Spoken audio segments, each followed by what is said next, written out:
Saudara, mari kita lanjutkan lagi membahas tentang apa alasan untuk kita memberi predikat pada etnis Tionghoa itu sebagai motor penggerak dunia usaha itu. Nah, ambillah contoh Anda melihat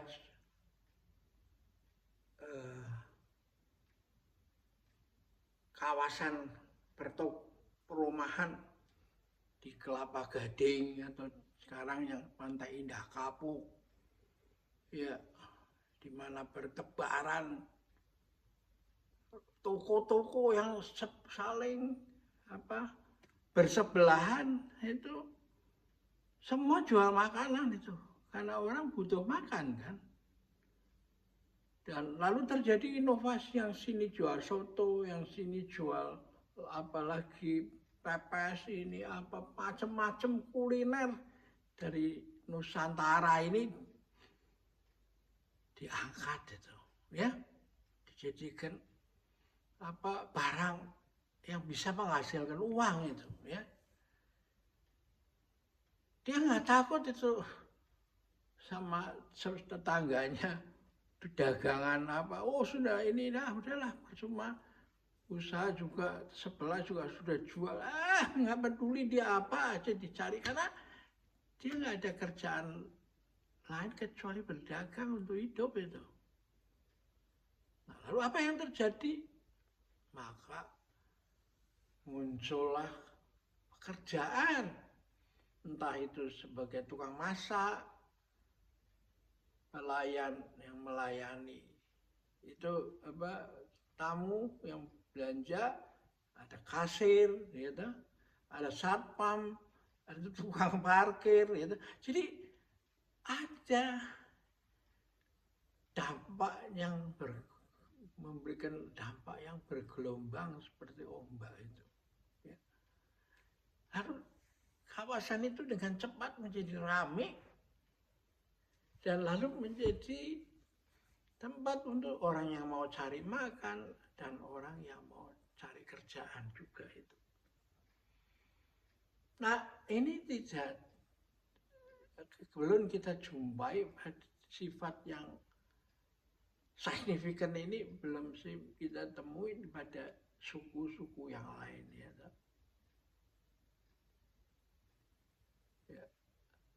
Jawa itu ada, di Jogja segala macam itu sudah mulai tumbuh tuh, ya, di sekitar Malioboro itu semua buka jualan batik, ya, ya, makanan, ya, dan lain-lain itu. Nah, ini harus tumbuhkan sikap ini sehingga orang-orang ini bisa menjadi penggerak pembangunan itu.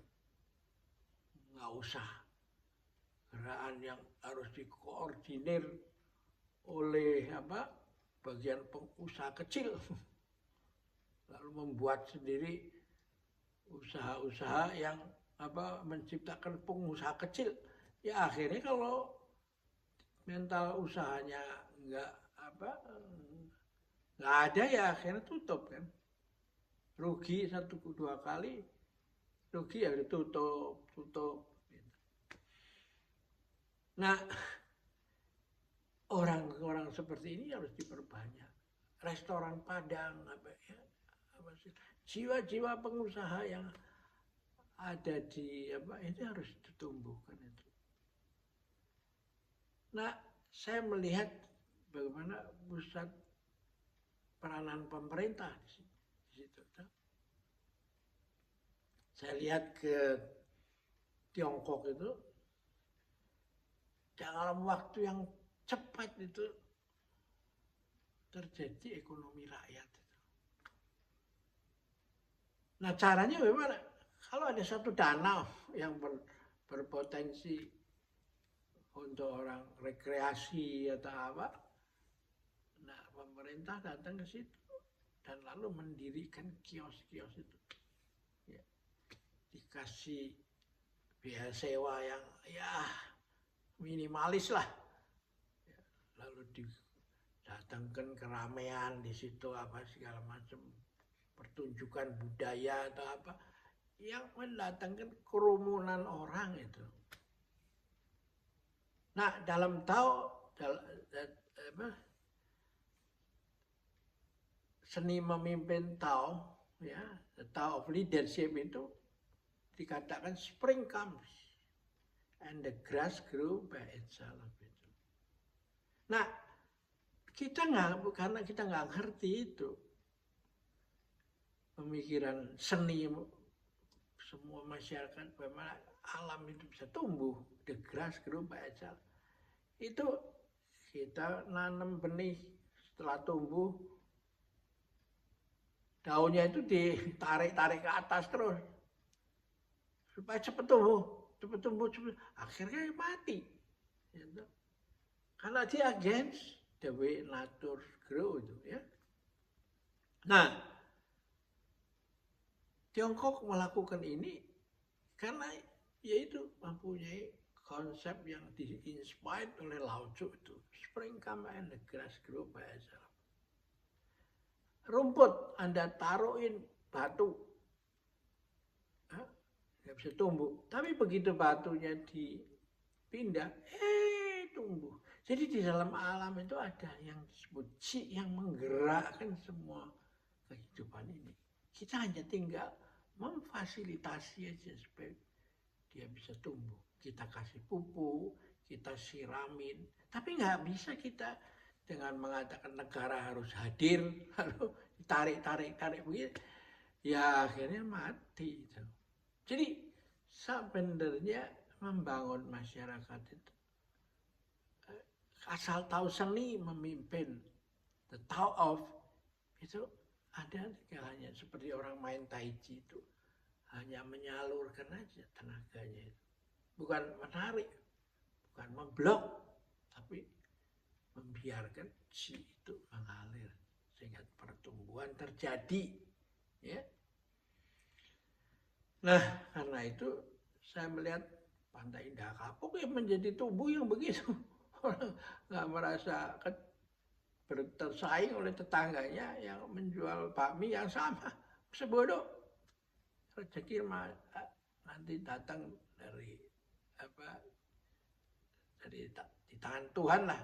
Nanti biar dia yang bisa kita kerjakan adalah berusaha membuat pelayanannya lebih bagus, makanannya lebih enak, ya. Harganya juga bisa tercapai oleh kantong itu ya, banyakkan orang tuh. Coba kalau umpamanya aja tukang bakmi yang di mall-mall itu, dia itu menjual dengan harga yang terjangkau oleh masyarakat, bukan yang konsepnya untungnya banyak.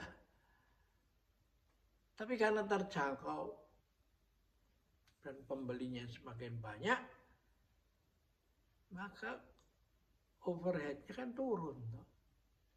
Jadi dia mencari untung bukan dengan saya pengen untung, saya berusaha bakmi saya enak sehingga bisa saya jual sampai harganya tinggi.